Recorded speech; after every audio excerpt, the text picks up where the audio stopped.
وەزارەتی پەروەردە بەڕێوەبەرایەتی گشتی پەروەردەی هەولێر بەڕێوەبەرایەتی بیناسازی بە چاودێری بەڕێز ئالان حەمەسەی ساڵح وەزیری پەروەردە مەراسیمی تەواوبوونی بەشی یەکەمی پرۆسەی نۆژەنکردنەوە و دروستکردنی پۆلی خوێندن بۆ قوتابخانە و باخچەی منداڵانی سنووری بەڕێوەبەرایەتی گشتی پەروەردەی هەولێر بەڕێوە دەبات. میوانانی خۆشەویست ئامادەبوانی بەڕێز گەر هاوکارمان بن بۆی دەست بە ڕێوڕسمەکە بکەین.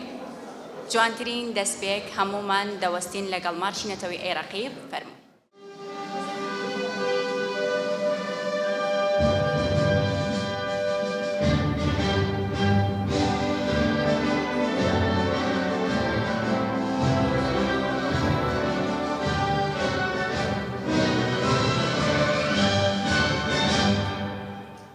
زۆر سپاس.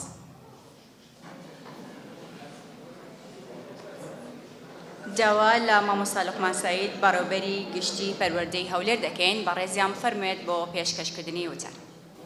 ئەو کاتتان باش. بە ناوی خوای گەورە و میهرەبان بەڕێز جەنابی وەزیری پەروەردە دکتۆر ئالان حەمە سەعید، بەڕێز ئومێد خۆشنا و پارێزگاری هەولێر، بەڕێز موسا ئەحمەد سەرۆکی دەستگای خێرخوازی بارزانی، بەڕێزان ئەندامانی پەرلەمانی کوردستان و ئەندامانی ئەنجومەنی پارێزگای هەولێر، بەرپرسانی حیزبی حکومی لە وەزارەتی پەروەردە، ئامادەبانی بەڕێز،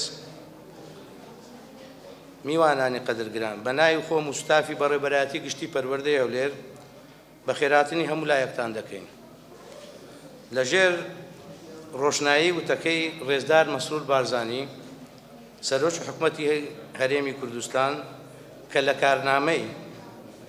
کابینەی نوێیەم لە پەرلەمانی کوردستان ئاماژەی بە گرنگیدان بە سێکتەری پەروەردە و فێرکردن کرد. هەروەها جەختی لەسەر دروستکردن و نۆژەنکردنەوەی باخچەی منداڵان و قوتابخانەکان کردەوە بۆ ئەوەی باشترین دەرفەتی خوێندن و پەروەردە لەگە کەشێکی گونجاو و بێکەم و پڕی بۆ ڕۆڵەکانمان دابین بکرێت. لەژێر ڕۆشنایی ئەم ڕاستپاردەیەی جەنابی سەرۆکی حکوومەت، وەزارەتی پەروەردە هەستا بە جێبەجێکردنی هەرچی خۆی و ئێمەش لە بەڕێوەبەرایەتی گشتی پەروەردەی هەولێر بە شێوەیەکی ڕاستەوخۆ وەکو قۆناغی یەکەم بە هاوکاری لەگەڵ بەڕێوەبەری پەروەردەکان و بەڕێوەبەری و ستافی ئەندازیارانی بەڕێوەبەرایەتی گشتی پەروەردەی هەولێر دەستمان کرد بە نۆژەنکردنەوە و دروستکردنی پۆلی زیادە لە قوتابخانەکان و باخچەکانی منداڵان بە پێی پلانێکی گونجاو و پێویست. بەڕێزان، ئێستا ئەم پرۆسەیە لە سنووری بەڕێوەبەرایەتی گشتی پەروەردەی هەولێر کۆتایی پێهاتووە وەک قۆناغی یەکەم،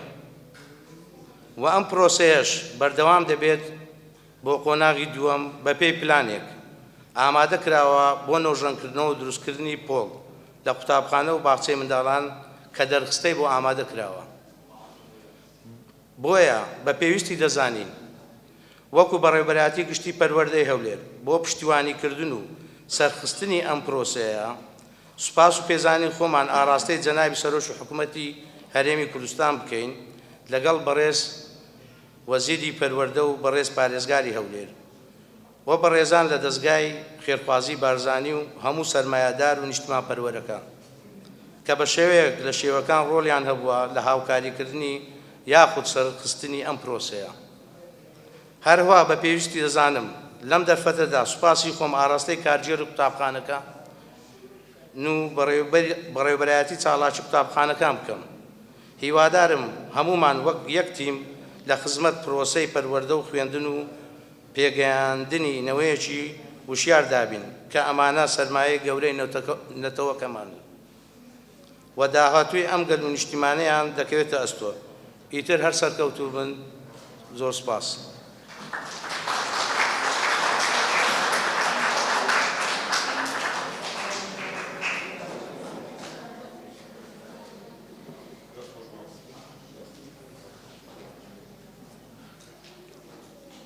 میوانانی بەڕێز ئامادەبوانی خۆشەویست، ڕپۆرتاژێک ئامادەیە لەسەر چۆنیەتی دروستکردن بە بەیەکەوە بینەربین فەرموو.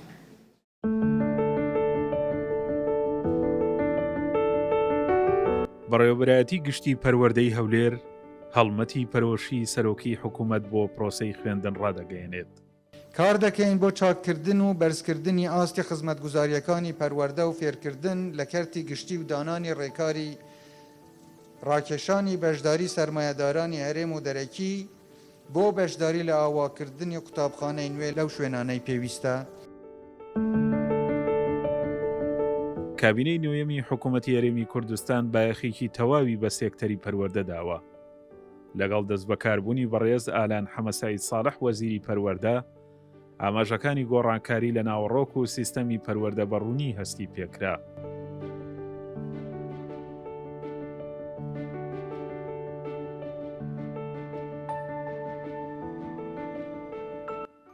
چ لە ڕووی پێداچوونەوە و هەڵسەنگاندن بۆ پرۆگرامەکانی خوێندن، چ لە هێنانە پێشەوە و بە دیجیتالکردنی سەرجەم ناوەندەکان و دامەزراوەکانی پەروەردە و بەستنەوەیان بە یەک تۆڕی بەرفراوان کە ئەمەش تاڕادەیەکی زۆر ڕۆتینی لە بەڕێوەچوونی کارەکان و ڕایکردنی مامەڵەکان کەم کردەوە. لەسەر بنەمای کارکردن و خزمەتی هاوبەش بە توێژی قوتابیان و مامۆستایان، بەڕێوەبەرایەتی گشتی پەروەردەی هەولێر پلانێکی درێژخایەنی داڕشتووە بۆ جێبەجێکردنی خاڵ و بەندەکانی کارنامەی حکوومەت لە کەمکردنەوەی گوشار لەسەر قوتابخانەکان و بەرزکردنەوەی ئاستی زانستی و بنەماکانی فێرکردن لە ناوەندەکانی خوێندندا. بەڕێز مامۆستا لوقمان سعید سدیق بەڕێوەبەری گشتی پەروەردەی هەولێر لە سەرەتای دەست بەکاربوونیەوە لێبڕاوەنە بە هاوکاری تیمێکی کارامە لە بەڕێوەبەرایەتی گشتی پەروەردەی هەولێر بە دواداچوونی بەردەوامی کردووە بۆ نۆژەنکردنەوە و چارەسەرکردنی کەم و کوڕیەکان لە قوتابخانەکانی سنووری بەڕێوەبەرایەتیەکەیەوە. لەو گوژمەی حکوومەتی هەرێمی کوردستان تەرخانی کرد بۆ نۆژەنکردنەوەی قوتابخانەکانی پارێزگاکانی هەرێمی کوردستان لە نێویشیدا لە سنووری پارێزگای هەولێر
ئەمە جگەلەوەی بڕیاردرا 4 هۆڵی بەرفراوان بۆ ئەزمونە گشتیەکان بە شێوازێکی پێشکەوتوو دروست بکرێت. تەواوی ئەو پرۆژانەی ئەنجام دراون بە سەرپەرشتی ڕاستەوخۆی بەڕێز ئالان حەمەساعید ساڵح وەزیری پەروەردە و لەلایەن مامۆستا لوقمان سعید سدیق بەڕێوەبەری گشتی پەروەردەی هەولێر بە دواداچوونی بۆ کراوە. لەگەڵ بەڕێز بەڕێوەبەری گشتی پەروەردەی هەولێر و بەڕێوەبەری سەرپەرشتیاری پەروەردەی هەولێر و هەروەها تیمێک لە ئەندازیاری پەروەردەی گشتی هەولێر سەردانی و پرۆژانەکەین کە یەکەم دروستکردنی ژووری تازایان تایە و وەک دەبینن بەشێک لە پرۆژەکان بە شەویش کاریان تیاکرێت و من سوپاسی ئەو ئەندازیارە بە ڕێزانەشەکەم کەماندوون لە سەرپەرشتی کردن و بەشێکی دیکە نۆژەنکردنەوەیان تایە و دوام قوتابخانەیە چەند قوتابخانەیەش کەش بەسەرەکەینەوە کە بە شەوکاری نۆژەنکردنەوەی تیاکرێ لەلایەن جەنابی سەرۆکی حکوومەت لە چوارچەوەی ئەو 101 میلیارد دیناری کە تەرخان کراوە بۆ کەرتی پەروەردە بەشیشان بۆ دروستکردنی ژووری نوێ 194 قوتابخانەی ژووری پۆلی تازە لە کوردستان لە قوتابخانەکانێکێتەوە ناو قوتابخانەیە کە یەکێکە لە گەڕەکە میلیەکانی شاری هەولێر ژمارەی قوتابیانی بەسەر و 1000 قوتابیەوەیە لە پۆلێکە نزیک بە 50 قوتابی لە پۆلێکی خوێندنان 4 ژووری نوێ وەکو دەبینن دەستکراوە بە دروستکردن بۆ ئەوەی کە بتوانین ژمارەی قوتابیان لێرە کەم بکەینەوە وا بکەین کە لە ناو هۆڵێکی خوێندن 35 تا 40 قوتابی لێرە بێ و ئەو پرۆژانە بەردەوامە بێ جگەل لە ئەمڕۆ ئاگاتان لێ بۆ قوتابخانەی چوونەوان کردەوە لە یەکێک لە گوندەکان لە قەزای خەبات جگەل لەو پرۆژانەی کە تەواو نەکراون و ئێستا پارەیان بۆ تەرخانکراوە تەواوەکرێن و هەروەها لە بواری نۆژەنکردنەوەکانیش بەردەوامە 293 قوتابخانە هەموو ڕێکارە کارژێڕی و دارایی و ئەندازەیەکانیان تەواو بووە بەشەشان ئێستا دەستیان کردەوە نۆژەنکردنەوە جا لەوە 194 ژووری نوێی خوێندن لە کوردستان دروستەکرێ و بە پارێزگای هەولێر بە شێوەیەکی چڕ بە ڕێبەرایەتی گشتی پەروەردەی هەولێر بە سوپاس و دەستخۆشیەوە بە شەو ڕۆژ بە خۆیان متابعەیەکەن بەڕێزماوە ساڵحمان بەڕێوەری گشتی پەروەردەی هەولێر بۆ خۆی شەوانە سەردانی ئەم ناوەندانی خوێندنەکە و پرۆژەکان مەدانی بەسەرکاتەوە لە هەموو ئاستەکان چ دروستکردنی ژووری نوێ چ نۆژەنکردنەوە چ دروستکردنی قوتابخانەی نوێ تەواوکردنی قوتابخانە تەواو نەکراوەکان ئێمە لە وەزارەتی پەروەردە دەمانەوێت و استراتیژمانەوەیە کە ژێرخانێکی پەروەردەیی باشتر و ژینگەیەکی پەروەردەیی و فێرکاری باشتر بۆ قوتابیانمان بڕەخسێنین. پێشتر لە پۆلەکانمان هەفتە 65 دەفەر لە پۆلدا بوو نەمان دەتوانی بە ئاسانی لە مامۆستا بگەین ئێستاش 4 پۆلمان هەیە کە دەتوانین بە ئاسانی لە مامۆستا بگەین و بەسپاسەوە وەزارەتی پەروەردە و بەڕێوەبەرایەتی گشتی پەروەردەی هەولێر هەستان بە نۆژەنکردنەوەی قوتابخانەکەمان بە دروستکردنی 4 پۆلی نوێ بۆ قوتابخانەکەمان هەروەها لە بوار نوێژەنکردنەوە و بەیاکردنی ڕووکاری دەروەی بینایی قوتابخانە ئێستا قوتابخانەکەمان بەو نۆژەنکردنەوەیە چۆتە خۆناغێکی دی کە زۆرێک لە کێشەکانمانی چارەسەر کردووە و بە سوپاسەوە ئێستا دەتوانین هەلومەرجی خوێندن لە قوتابخانەکەمان بەرەو باشتر چوە زۆر سپاسان دەکەین. من دەمەوێت لێرکانە بە ناوی خۆم و دەستەی کارژێری قوتابخانەکەمان و دەستەی مامۆستایان و فەرمانبەران و قوتابیان و قوتابخانەکەمان سوپاسێکی بێپانی حکوومەتی هەرێمی کوردستان و وەزارەتی پەروەردە جەنابی وەزیری پەروەردە بکەین. بەهۆی نەبوونی کەمی پۆڵ ژمارەیەکی زۆر زەختێکی زۆر لەسەر مامۆستایان بوو کە وەزارەتی پەروەردە و بەڕێوەبەری پەروەردەی گشتی هەستان بە دروستکردنی 4 ژوورلۆمان ئەو قوتابیانەکە ژمارە ئەو قوتابیانە زۆرانەی لەسەریان دابش بکرێت لەسەر پۆڵەکان.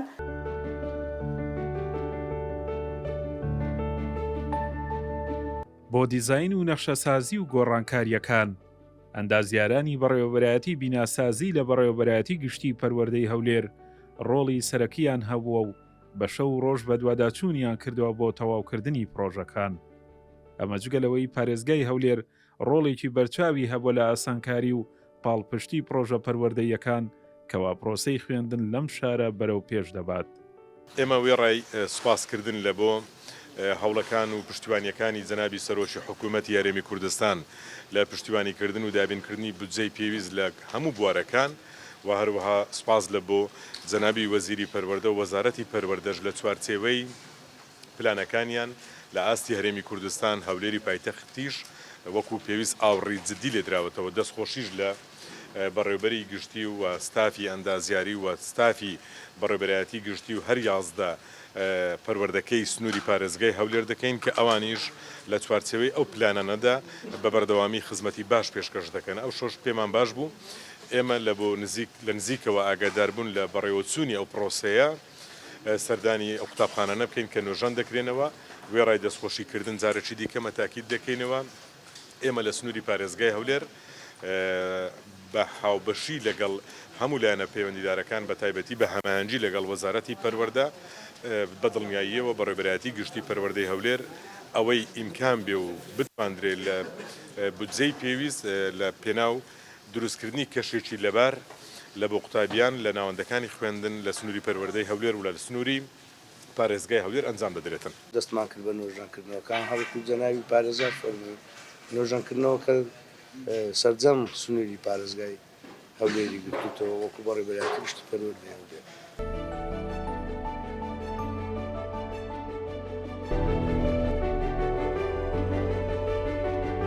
هەڵبەتە ڕێکخراوە ناوخۆیی و نێودەوڵەتیەکانیش ڕۆڵیان هەبووە لە پاڵپشتیکردن و هەماهەنگی ڕاستەوخۆ بۆ خزمەتی بواری پەروەردە. پێشەنگی هەمویان دەستگای خێرخوازی بارزانیە کە ئەرکی نۆژەنکردنەوەی 100 قوتابخانەی لە ئەستۆ گرتووە و تەواوی پێداویستیەکانی خوێندنی بۆ دابین کردوون. ئەمە جگە لە هێنانە پێشەوەی هەلیکار بۆ هەزاران کەس لە کاتی تەواوکردنی پرۆژەکان لەم سێکتەرەدا.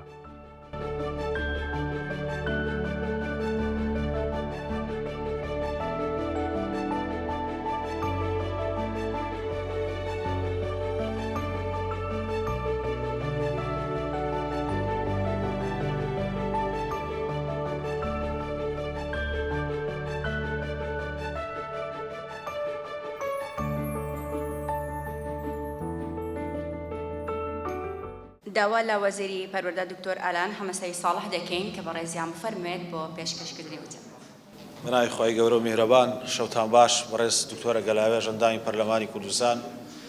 بەڕێز جەنابی پارێزگاری هەولێر کاکومێت خۆشناو، بەڕێز سەرۆکی دەستگای خێرخوازی بارزانی کاک موسا ئەحمەد، ئامادەبوانی بەڕێز پەروەردەکاران، شەوی هەموو لایەکتان باش. بە سوپاسێکی زۆرەوە لە کابینەی نوێمی حکوومەتی هەرێمی کوردستان دیدێکی وازەح و ڕۆشن هەبوو بۆ گرنگیدان و بایەقدان بە کەرتی پەروەردە. کەرتی پەروەردە لە هەرێمی کوردستان لە ساڵانی ڕابردووتریش کاری باشی تیا ئەنجام درراوە، بەڵام کەم و کوڕی پێداویستیش هەبوو بۆەوەی کە کاری جدیتر بکرێت. کارنامەی کابینەی نوێمی حکوومەتی هەرێمی کوردستان لە ڕۆژی 2019 لەلایەن جەنابی سەرۆکی حکوومەتی هەرێمی کوردستان کە پێشکەش کرا، بریتی بوو لە گرنگیدان بە کەرتی خوێندن، بە تایبەتیش کەرتی خوێندنی حکومی بۆ پێداچوونەوە بە پرۆگرامەکانی خوێندن. لەم نێوەندەشدا بۆ ئەوەی کە بتوانین بناغی سیستەمیشی پەروەردەی کوردستانی دابنین لەسەر ڕاستپاردەی جەنابی سەرۆکی حکوومەتی هەرێمی کوردستان، بۆ یەکەمین جار ئێمە ڕەشنووسی یاسای پەروەردە و فێرکردنی هەرێمی کوردستانمان نووسیەوە.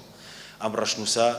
پاش گفتوگۆکردنێکی زۆر و وەرگرتنی ڕای شارەزایانی ناو وەزارەت و دەرەوەی وەزارەت و پسپۆڕان، ئەنجومەنی شورا، ئەنجومەنی وەزیران،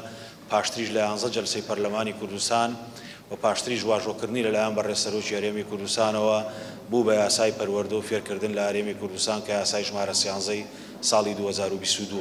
واتە ئێمە توانیمان بەردی بناغی سیستمێکی پەروەردەی کوردستانی دابنین کە کۆپی پێستی هیچ سیستمێک نەبێ، بەڵکو سوودیشمان لە ئەزموونەکانی دنیا وەرگرتووە. ئەوە دەبێتە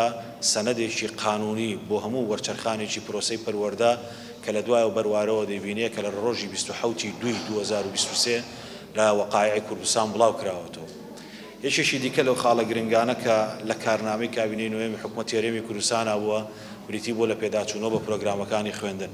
پێداچوونەوە بە پرۆگرامەکانی خوێندن جێبەجێ کراوە، کتێبەکانی کوردی پۆلی 1، پۆلی 2، پۆلی 3، پۆلی 9، 10، 11، 12 گۆڕانکاریان بەسەر هاتووە.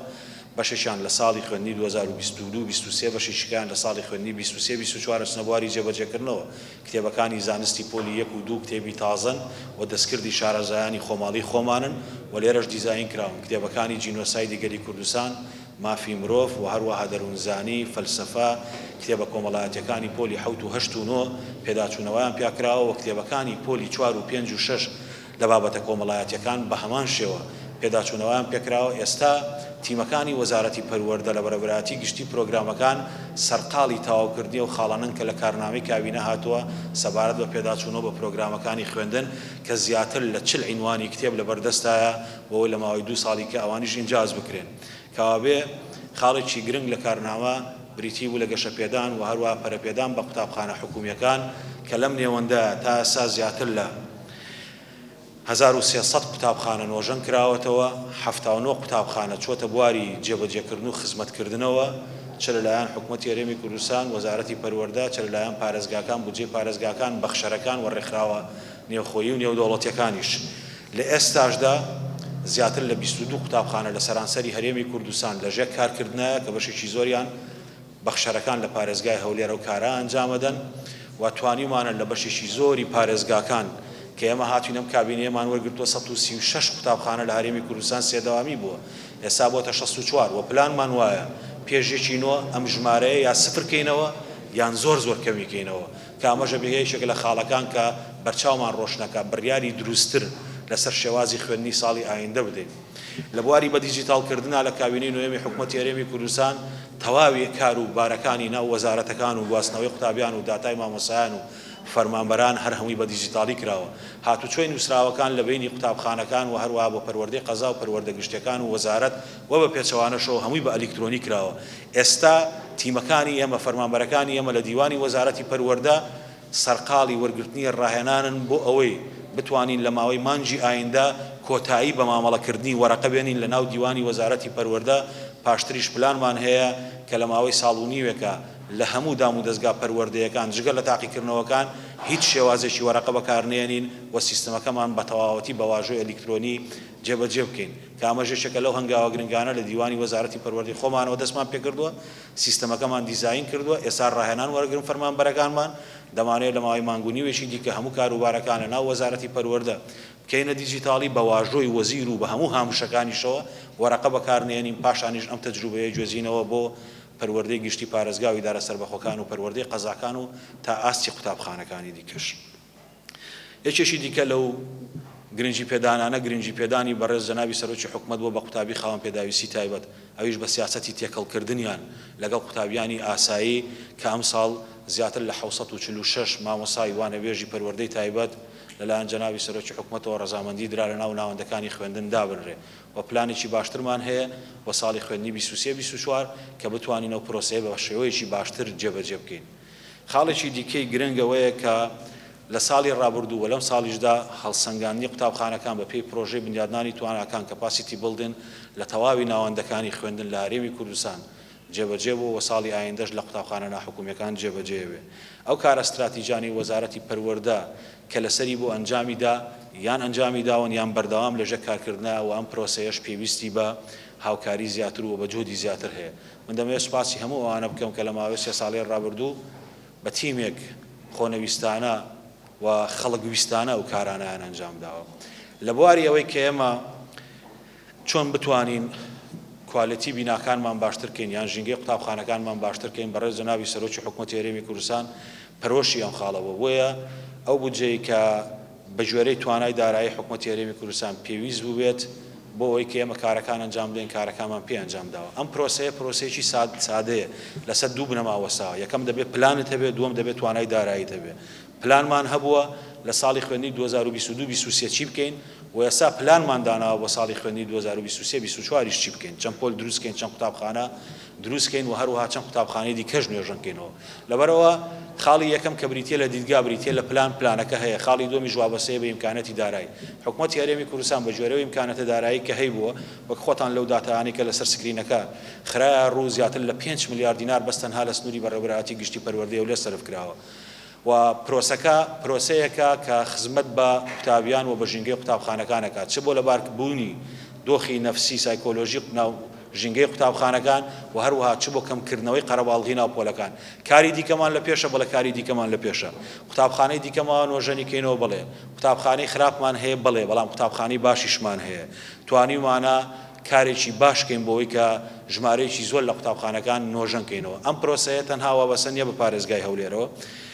و هەموو کوردستان ئەگرێتەوە لە ئیدارەی سەربەخۆی زاخۆ هەتاوەکو ئیدارەی سەربەخۆی گەرمیان بودجە بۆ هەموو بەڕێوەبەرایەتی گشتی پەروەردەکان دانراوە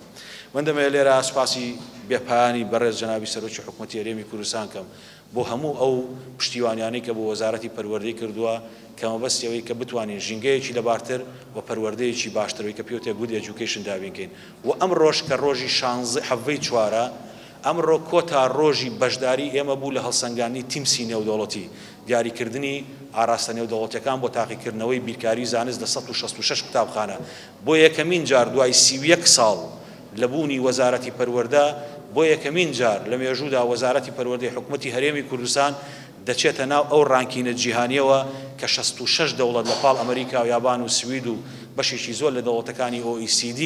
بەشداری هەڵسەنگاندنی تیمسمان کردووە کە جەنابی سەرۆکی حکوومەت پاڵپشتیان پرۆژەیە بۆ بودجێ پێویستی بۆ بەشداریکردنی هەرێمی کوردستان داناوە و کوردستان بەجیا لە عێراق بە کۆدی KRD لەسەر وێبسایتی IEA ئەو ڕێکخراوە نێودەوڵەتیەی کە سەر بە کۆلێژی بۆستنە کە ئەم پرۆسەیە بەڕێوە بە ئەم کارانەی کردووە و ئەمە خاڵێکی گرنگە وەرچەرخانێکی گرنگە بۆیە کە ئێستا ئێمەش لە وەزارەتی پەروەردە لە دوهامین کۆبوونەوەی سی 2023 بڕیارماندا کە پلانی حەو ساڵی 2023-2030 پلانی استراتیژی وەزارەتی پەروەردە بنووسینەوە و پێشکەشی ئەنجومەنی وەزیرانی بکەین لەوێ ئەو پلانە دەبێتە پلانێکی گشتگیر بۆەوەی لە چەند ساڵی ئایندە بتوانێت هەرێمی کوردستان بچێتە قۆناغێکی دیکەوە. خاڵێکی زۆر گرنگ ئەوەیە کە ئاستی سیستمی پەروەردەی هەر وڵاتێک بەرزتر نییە لە ئاستی مامۆساکانی. ئەمە و توێژینەوەیە کە کەمپەنسی کۆمپانیا لە ساڵی 2010 لە زیاتر لە 20 وڵات ئەنجامیان داوە. بۆ ئەو مەبەستە وەزارەتی پەروەردە استراتیژیە ڕاهێنانی مامۆسایانی نووسیەوە. استراتیژیە ڕاهێنانی مامۆسایان بریتی بوو لەوەی کە ئیدی ئێمە مامۆسا بنێرینە ناو قوتابخانەکان وەکو ڕاهێنان بە هەموو مامۆساکان بکە. و ئێستا ئەو پرۆسەیە لە بەشێک لە قوتابخانەکانی هەولێر وەکو پایلۆت وەکو تێست جێبەجێ دەکرێت و لە سلێمانی لە بەشێک لە قوتابخانەکان جێبەجێ دەکرێت لە مانجی نوێی 2023 کە دەوامی ساڵی نوێی خوێندنی 23-24 دەکرێتەوە تەواوی قوتابخانەکانی کوردستان دەگرێتەوە کە هەر مامۆسایەکی ڕاهێنەر دابش دەبێت بەسەر چەند قوتابخانەیەکە و هەموو هەفتەیەک مامۆستایانی ئێمە لە ناو قوتابخانەکەی خۆیان ئەگەر هۆڵێکی وایان هەبێ یان هۆڵێکی دیکەی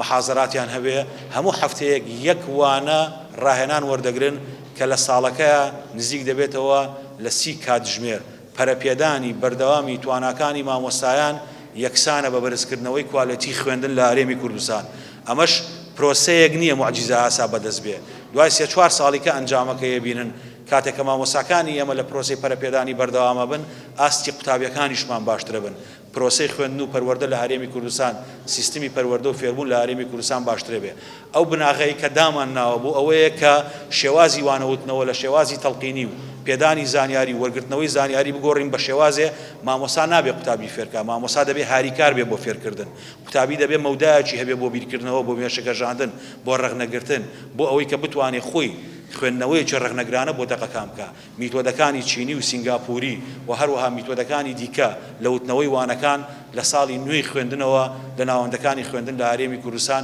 وردە دەستنە سەر ڕێچکەی خۆیان. ئەمەش دەبێتە ئەو خاڵەی کە پرۆسەی پەروەردە و فێرکردن لەو تەوقە نەجاتێ بێ کە مامۆستا زانیاری بدا بە قوتابی و قوتابی زانیارەکە بداتەوە بە مامۆستا. ئەمە ئەو خاڵە گرنگەیە کە من بۆ خۆم بە شەخسی بە استراتیژیترین کاری وەزارەتی پەروەردەیە زانم لە کابینەی نوێ دەستمان پێ کردووە. بەڵام بە پشتیوانی جەنابی سەرۆکی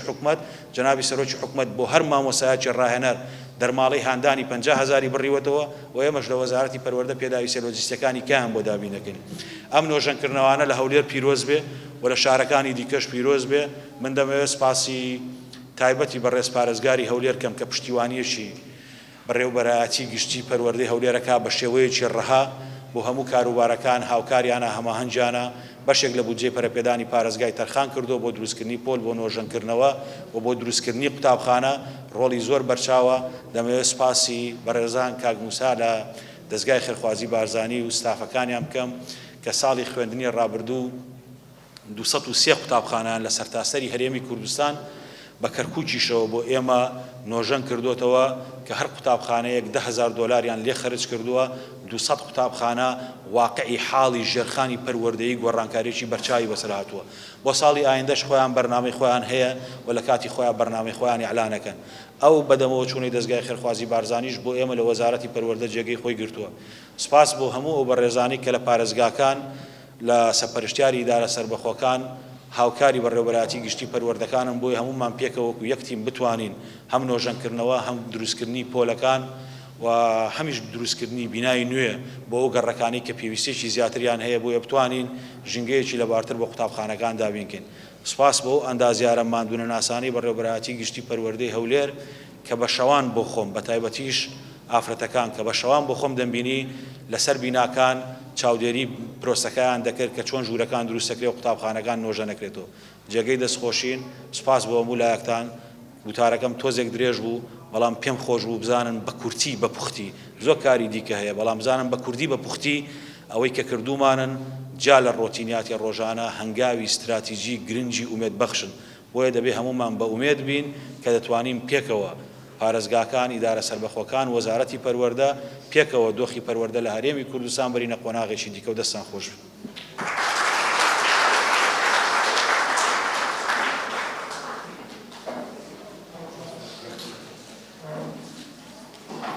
زۆر سوپاس بۆ وەزیری پەروەردە. داوا لە پارێزگاری هەولێر بەڕێز ئومێد خۆشناو دەکەین کە بەڕێزیان بفەرمێت بۆ پێشکەشکردن بچاری. بەناوی خودای گەورە و مێهرەبان، زۆر بەڕێز دکتۆرە گەلاوێژ عوبێد ئەندامی پەرلەمانی کوردستان، برای بەڕێز و خۆشەویستم دکتۆر ئالان ئەحمەد سەعید وەزیری پەروەردەی حکوومەتی هەرێمی کوردستان، زۆر بەڕێز کاک موسا ئەحمەد سەرۆکی دەستگای خێرخوازی بارزانی بەڕێزان ئەندامانی ئەنجومەنی پارێزگا بەڕێوەبەری گشتی و بەڕێوەبەری پەروەردەکان و تیمی ئەندازەیی بەڕێوەبەرایەتی گشتی پەروەردە و بەڕێوەبەری پەروەردەی ناوەند و سەرجەم مامۆستایان و بەشداربووان، شەوتان باش و هەموو بەخێر بێن. ئەوڕۆ و ئەمشۆ زۆر خۆشحاڵین کە بەشێکی دیکە لە پرۆژە خزمەتگوزاریەکانی حکوومەتی هەرێمی کوردستان و جێبەجێبوونی کارنامەی حکوومەت و هەنگاونان بە ئاراستەی خزمەتگەیاندن لە پرۆسەی پەروەردە و خوێندن و لە ڕوئیا و دیدگاکانی جەنابی سەرۆکی حکوومەتی هەرێمی کوردستان قۆناغی یەکەمی هەم فراوانکردن و نۆژەنکردنەوەی 154 قوتابخانە و باخچەی ساوایان بە گوژمەی 5 ملیار و 445 میلیۆن و 700 هزار دینار بە کۆتا دێتن و بە هیوای ئەوەی قۆناغی دیکەش و هەنگاوی دیکەی بەدوادا بێتن کە لە نەتیجەدا وەکو بەڕێز جەنابی وەزیری پەروەردە باسی لێوەکردن هۆکاری ئەوە دەبن کە پرۆسەی پەروەردە و خوێندن لە کوردستان دەگەینە ئاستێکی دیکە و بەرەو پێشەوەی دەبن. حکوومەتی هەرێمی کوردستان لە هەموو ئاستەکانی لە بواری خزمەتگەیاندن بە تەواوی شار و شارۆچکەکانی کوردستان بەپێی ئەو پلان و بەرنامەی کە هەیە و بەپێی ئەو بودجەیەی کە لە ناو دۆخی قەیراناوی و گرفتە دروستکرا و گرفتە سروشتەکانی کە ڕوبەڕووی کابینەکە بوونەوە، بەڵام لەگەڵ ئەوەشدا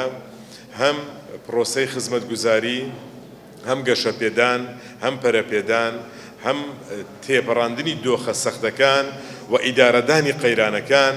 یەکێک لە بنەما ئەساسیەکان بۆ لە هەموو ئاستەکان و بەبەردەوامیش چاودێری و بەدواداچوون و ڕێنماییکردن و ڕاستپاردنی دەستگا پەیوەندیدارەکان لەلایەن جەنابی سەرۆکی حکوومەتەوە هۆکارێکی ئەساسی بوونە کە لە ناو دۆخە قورس و قەیراناویەکاندا حکوومەتی هەرێمی کوردستان توانیویتی هەنگاوی باش بەهاوێژیتن. جەنابی وەزیری پەروەردە بە دروستی و پوختی باسی پرۆسەی پەروەردەی کرد و لەو خزمەتانەی کە پێشکەش کراون. ئێمەش لە سنووری پارێزگای هەولێر بە دڵنیاییەوە وێڕای بەرز نرخاندن، وێڕای سوپاسکردن لە بۆ جەنابی سەرۆکی حکوومەت و بەڕێز وەزیری پەروەردە و وەزارەتی پەروەردە دەستخۆشی زۆریش لە بەڕێوەبەرایەتی گشتی پەروەردەی هەولێر و سەرجەم بەڕێوەبەرایەتی پەروەردەکان دەکەین کە زۆر خەمخۆرانە، زۆر بەپەرۆشەوە هاوتەریب لەگەڵ کاری ئیداری ڕۆژانەی خۆیاندا هەنگاوەکانیشیان لە جێبەجێکردنی کارنامەکانی حکوومەت و لەو خزمەتگەیاندن لەو بوارەدا دەگرنە بەرێ. من جارێکی دیکە دەستخۆشی لە بەڕێز بەڕێوەبەری گشتی پەروەردە و سەرجەم بەڕێوەبەری گشتی بەڕێوەبەری پەروەردەکان تیمی ئەندازەیی بەڕێوەبەرایەتی گشتی پەروەردەی هەولێر دەکەین کە فعلەن ئێمە شاهدی ئەوەین کە ئەوانیش زۆر خەمخۆرانە، زۆر پەرۆشانە لە شەو و ڕۆژ کاریان دەکرد لە سەرخستنی ئەو پرۆسەیەدا. ئەو پرۆسەیە قۆناغی یەکەمی بە کۆتا هاتێ، بە تاکید قۆناغی دیکەشی بەدوادا دێتن و جێگای خۆیەتی لێرەوەش بە ناوی پارێزگای هەولێر و خەڵکی هەولێرەوە سوپاسی بێپایان پێشکەش بە دەستگای خێرخوازی بارزانی بکەین کە لە هەموو بوار و مەجالەکاندا جگە لەوەی کە ئەو دەستگا خێرخوازیە ئێستا نوێنەرایەتی هەرێمی کوردستان لە دۆخی مرۆیی دەکا، بەڵام لە هەموو ئاستەکانیشدا لەگەڵ ئێمە لە ئیدارە هاوکار و پشتیوان بوونە لە پرۆژەکاندا خزمەتێکی گەورەیان پێشکەش کردیە، دڵنیای لەوەی کە ئەوەی لە ساڵی ڕابردوو پێشکەشیان کردین ساڵی داهاتوو زۆر لەوە زیاتر پێشکەش دەکەن. جارێکی دیکە ملایەکتان بەخێر بێن کاتتان زۆر ناگرین هەمووتان پاش هیلاکی زۆری ڕەمەزان و ئامادەکاریەکان لە بۆ شەوی پیرۆزی قەدر دڵنیام لەوەی کە وەختی زۆرترتان دەبێتن. جارێکی دیکە من سپاس دەبۆ بەشداریتان سپاس دەبۆ ئامادەبوونی ملایەکتان خوای گەورە نوێژ و تاعات و ڕۆژی و عیبادەت و دوعا و نزا و پارانەوەی هەموو لایەکتان قبول بکە بە هیوای ئەوەی کە ئێمەش لە ئیدارەی ئەو شارە لە ژێر ڕێنماییەکانی جەنابی سەرۆکی حکوومەت لە جێبەجێکردنی کارنامەکانی حکوومەت بتوانین خزمەتی باش و باشتری هەولێر و خەڵکی هەولێر بکەین کە شایەنی ئەوەن خزمەتی چاکتریان پێشکەش بکرێ و هەموو لایەکتان بەخێر بێن بە هیوای شێوەیەکی خۆش. زۆر سپاس.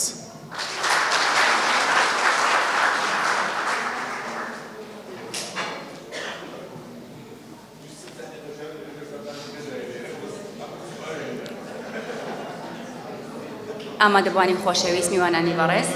دوو خەڵاتی ڕێزلێنانمان هەیە داوا لە بەڕێز وەزیری پەروەردەکەین بەڕێزیان بفەرموێت بۆ پێدانی خەڵات.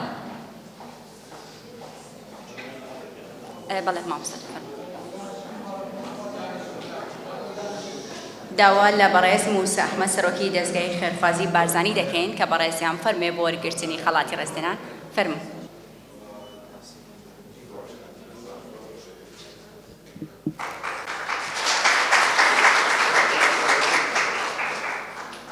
زۆر سپاس دەست خۆش بن. داوا لە بەڕێز ئومێد خۆشناو پارێزگاری هەولێر دەکەین کە بفەرموێت بۆ پێدانی خەڵاتی ڕێزلێنان بە بەڕێوەبەرایەتی بیناسازی لە بەڕێوەبەرایەتی گشتی پەروەردەی هەولێر لەلایەن ئەندازیار بەڵەندیاسی فەرموو.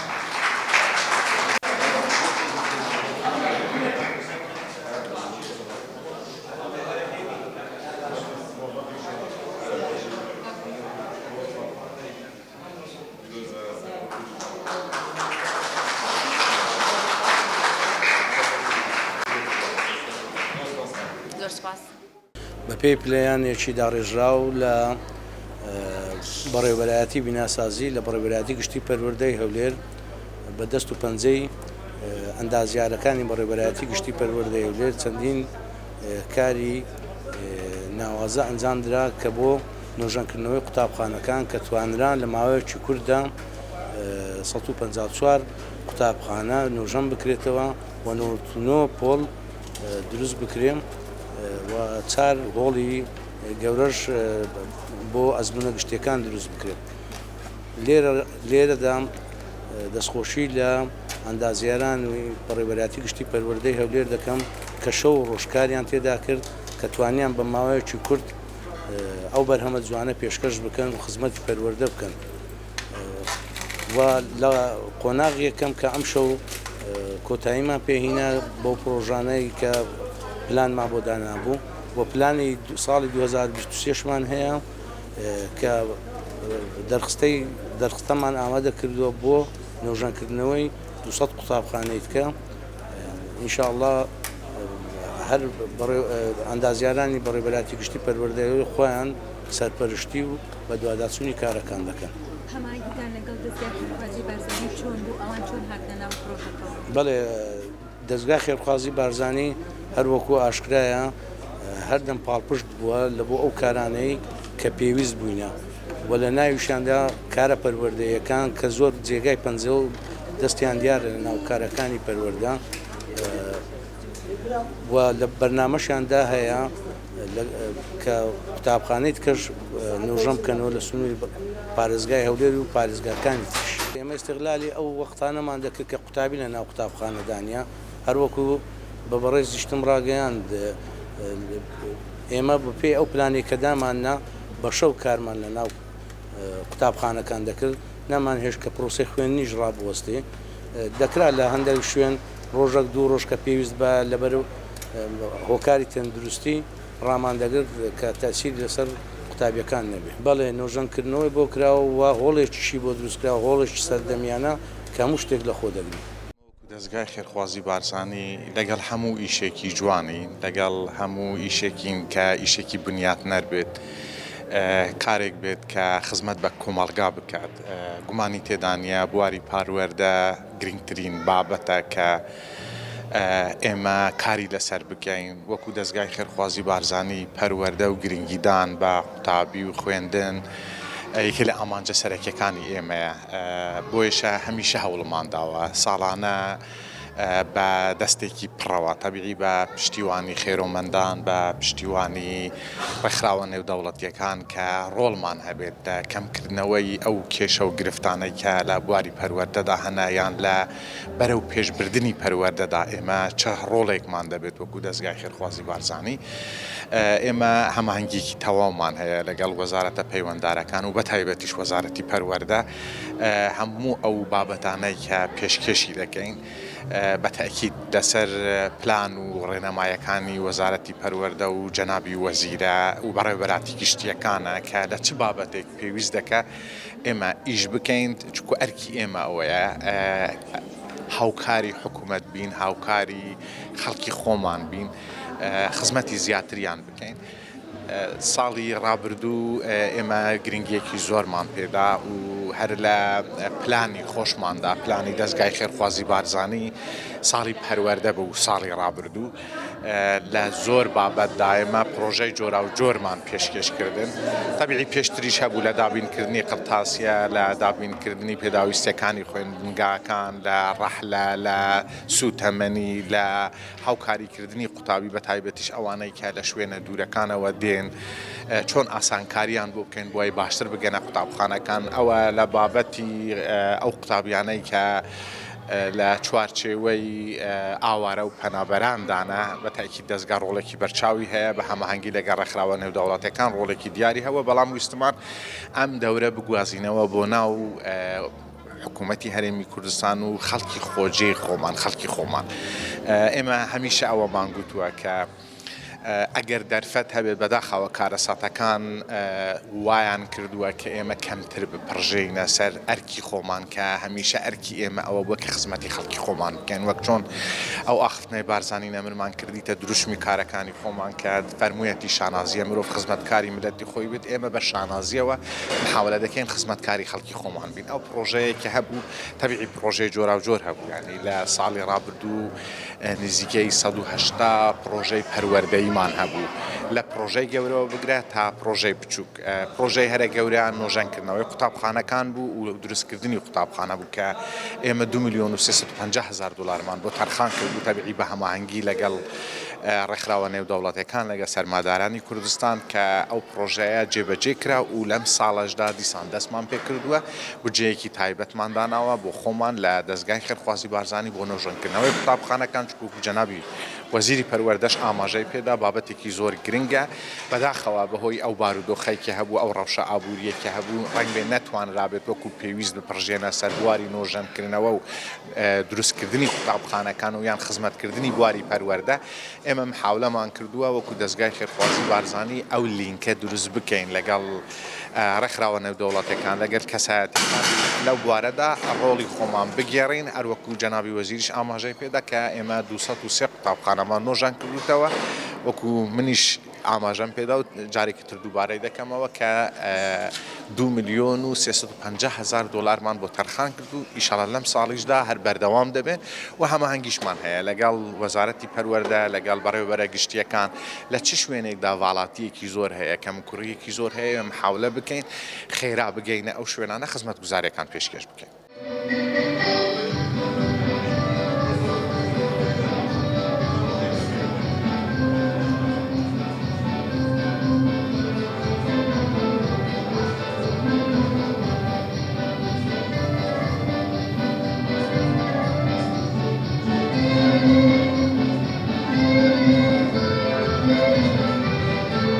Thank you.